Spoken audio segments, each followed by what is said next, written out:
Hello friends, welcome to my YouTube study Diksha Singh. उम्मीद करते हैं आप सभी स्वस्थ होंगे और अच्छे होंगे। तो आज की इस क्लास में मैं आपके सामने कला एवं संस्कृत से रिलेटेड बहुत इंपॉर्टेंट प्रश्नों को लेकर आई हूँ। ये सभी प्रश्न आपकी सभी परीक्षाओं में बहुत ही इंपॉर्टेंट रोल प्ले करते हैं, इसलिए वीडियो को बिना स्किप किए पूरा देखिएगा। वीडियो पसंद आए तो हमारे चैनल को सब्सक्राइब, मेरे वीडियो को लाइक करना कतई ना भूले। पहला प्रश्न आपके सामने है, निम्नलिखित में से किस देश में अधिकतम संख्या में भाषाएं बोली जाती हैं? निम्नलिखित में से किस देश में अधिकतम संख्या में भाषाएं बोली जाती हैं? तो आपका उत्तर यहाँ पे होता है ऑप्शन, यहाँ पे जो है वो है आपका भारत। नेक्स्ट प्रश्न की तरफ बढ़ते हैं। नेक्स्ट प्रश्न आपकी स्क्रीन पर है, निम्नलिखित में से कौन सी भाषाएं हाल ही में प्राचीन भाषाएं घोषित की गई? निम्नलिखित में से कौन सी भाषाएं क्लासिकल लैंग्वेज, प्राचीन भाषा या क्लासिकल लैंग्वेज के रूप में घोषित की गई हैं? आपका उत्तर यहाँ पे होता है कन्नड़ एवं तेलुगु। कन्नड़ एवं तेलुगु।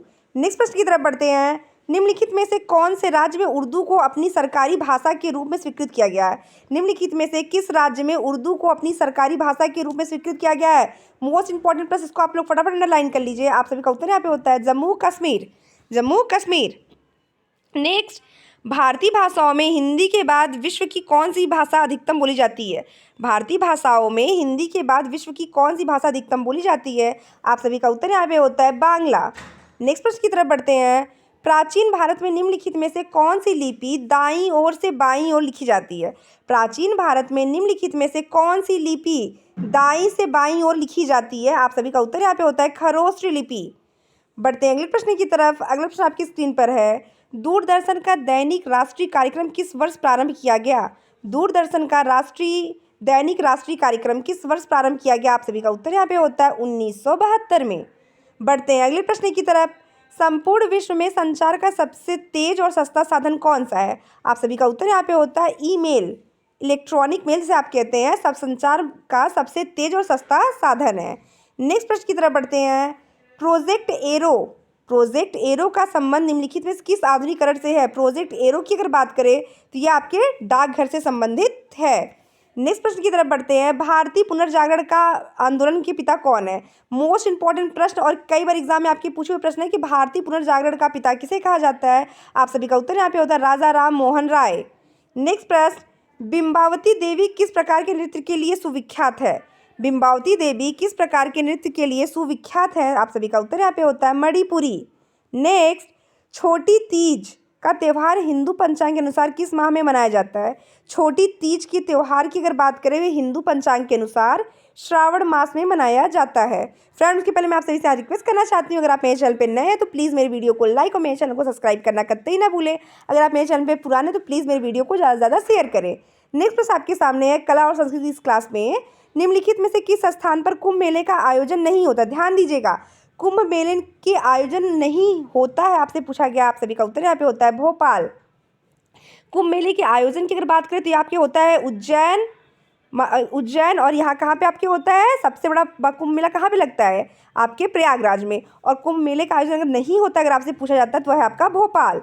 नेक्स्ट प्रश्न की तरफ बढ़ते हैं। नेक्स्ट प्रश्न आपकी क्लास में है, मंदिरों की उत्तर शैली किस नाम से जानी जाती है? मोस्ट इंपॉर्टेंट प्रश्न, मंदिरों की उत्तर शैली किस नाम से जानी जाती है? तो आप सभी का उत्तर यहाँ पे होता है नागर। बढ़ते हैं अगले प्रश्न की तरफ। बोध गया स्थित प्रसिद्ध महाबोधि मंदिर का निर्माण किस शासक ने कराया? बोध गया में स्थित कौन सा मंदिर, महाबोधि मंदिर का निर्माण किस शासक ने करवाया? आप सभी का उत्तर यहाँ पे होता है अशोक। बढ़ते हैं अगले प्रश्न की तरफ। अगला प्रश्न आपकी क्लास में है, प्रसिद्ध विजय विट्ठल मंदिर जिसके 36 स्तंभ संगीतमय स्तर निकलते हैं वह अवस्थित है? तो विश्व प्रसिद्ध विजय विट्ठल मंदिर जिसमें कितने 56 तक्षित स्तंभ हैं, वो कहाँ पे है? आपके हम्पी। नेक्स्ट प्रश्न आपकी स्क्रीन पर है, डायमंड हार्बर और साल्ट लेक सिटी, डायमंड हार्बर और साल्ट लेक सिटी कहाँ स्थित है? आप सभी का उत्तर यहाँ पे होता है कोलकाता। बढ़ते हैं अगले प्रश्न की तरफ। कुतुब मीनार का निर्माण किसने पूरा कराया? ध्यान दीजिएगा, आपसे एग्जाम में पूछता है कुतुब मीनार का निर्माण किसने शुरू किया। अगर शुरू करने की अगर बात पूछे तो आप बताएंगे कुतुबुद्दीन ऐबक। और किस शासक ने इसे पूरा कराया, पूरी तरीके से इसे खत्म कराया? वो थे आपके इल्तुतमिश। इल्तुतमिश को गुलामों का गुलाम भी कहा जाता है क्योंकि ये कुतुबुद्दीन ऐबक के दामाद थे। नेक्स्ट प्रश्न की तरफ बढ़ते हैं। एतमा उदौलो का मकबरा कहाँ स्थित है? एतमा उदौलो का मकबरा कहाँ स्थित है? तो कहाँ स्थित है, नहीं सॉरी, एतमा उदौलो का मकबरा आगरा में। कहाँ स्थित है? तो आगरा में स्थित है। ये किसने बनवाया है? तो नूर जहाँ ने बनवाया है। नेक्स्ट, सांची स्तूप का निर्माण किसने कराया? तो सांची स्तूप के निर्माण की अगर बात करें तो ये आपके अशोक ने कराया है। नेक्स्ट, अंगकोर वाट मंदिर समूह किस देश में स्थित है? अंगकोर वाट मंदिर समूह किस देश में स्थित है? आपका उत्तर यहाँ पे होगा कंबोडिया। कंबोडिया के कहाँ पे? तो कंपूचिया। कंपूचिया कंबोडिया में स्थित है। नेक्स्ट, इंडोनेशिया में उस मंदिर का क्या नाम है जहाँ रामायण और महाभारत चित्र बनाए गए? इंडोनेशिया में उस मंदिर का क्या नाम है जहाँ पर रामायण और महाभारत के चित्र बनाए गए? आप सभी का उत्तर यहाँ पे होगा Borobudur. Borobudur. Next, Indira Gandhi राष्ट्रीय मानव संग्रहालय कहाँ स्थित है? मोस्ट इंपॉर्टेंट प्रश्न, इंदिरा गांधी राष्ट्रीय मानव संग्रहालय कहाँ स्थित है? आप सभी का उत्तर यहाँ पे होता है भोपाल। बढ़ते हैं अगले प्रश्न की तरफ। निम्नलिखित में से किस भाषा को केंद्रीय सरकार द्वारा श्रव्य भाषा क्लासिकल भाषा का दर्जा दिया गया? निम्नलिखित में से केंद्रीय सरकार के द्वारा किस भाषा को क्लासिकल भाषा का दर्जा दिया गया? आप सभी का उत्तर यहाँ पे है तमिल। बढ़ते हैं अगले प्रश्न की तरफ। अगला प्रश्न आपकी स्क्रीन में, भारत की तीसरी सर्वाधिक बोली जाने वाली भाषा, भारत की सबसे ज़्यादा बोली जाने वाली भाषा हिंदी, दूसरी बांग्ला, तीसरी तेलुगु है।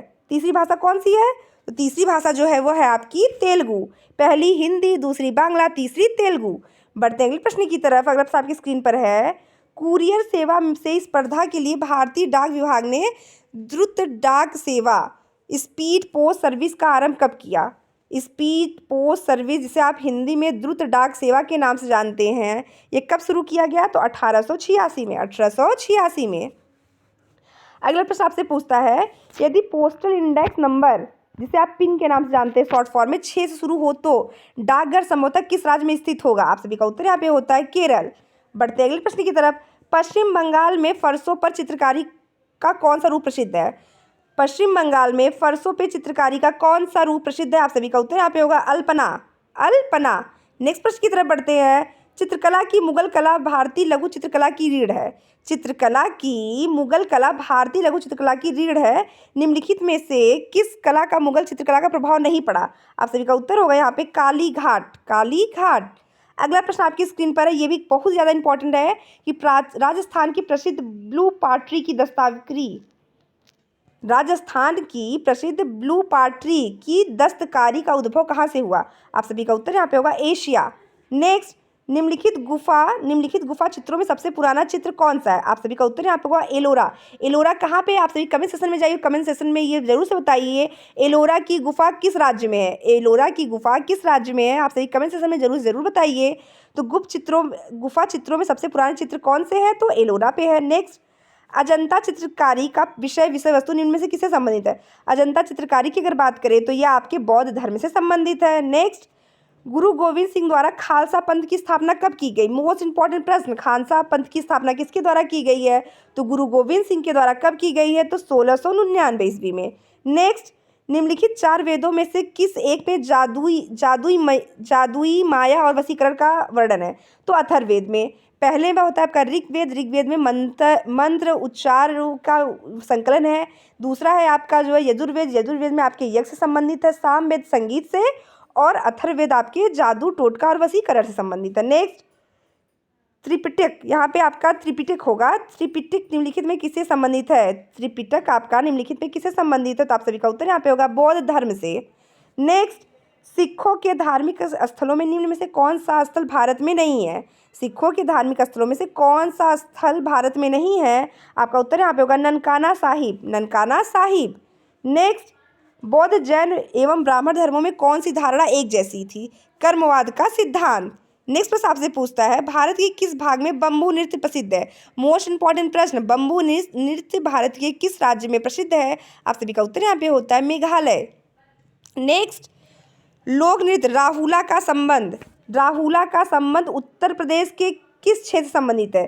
तो राहुला का संबंध आपके उत्तर प्रदेश से है। उत्तर प्रदेश के किस क्षेत्र से है? तो बुंदेलखंड क्षेत्र से। नेक्स्ट, शास्त्रीय संगीत के सिद्धांत की विवेचना कहाँ से ली गई है? तो आपका उत्तर यहाँ पे होता है सामवेद से। नेक्स्ट आपसे पूछता है, निम्नलिखित में कौन बांसुरी के लिए प्रसिद्ध वादक के रूप में जाने जाते हैं? आपका उत्तर यहाँ पे होगा रोनू मजूमदार। नेक्स्ट, मधुबनी चित्रकला का संबंध किस राज्य से है? तो मधुबनी चित्रकला के संबंध की अगर बात करें तो ये आपके बिहार राज्य से है। नेक्स्ट आपसे पूछता है, उस्ताद मंसूर किसके शासन काल के प्रसिद्ध चित्रकार थे? उस्ताद मंसूर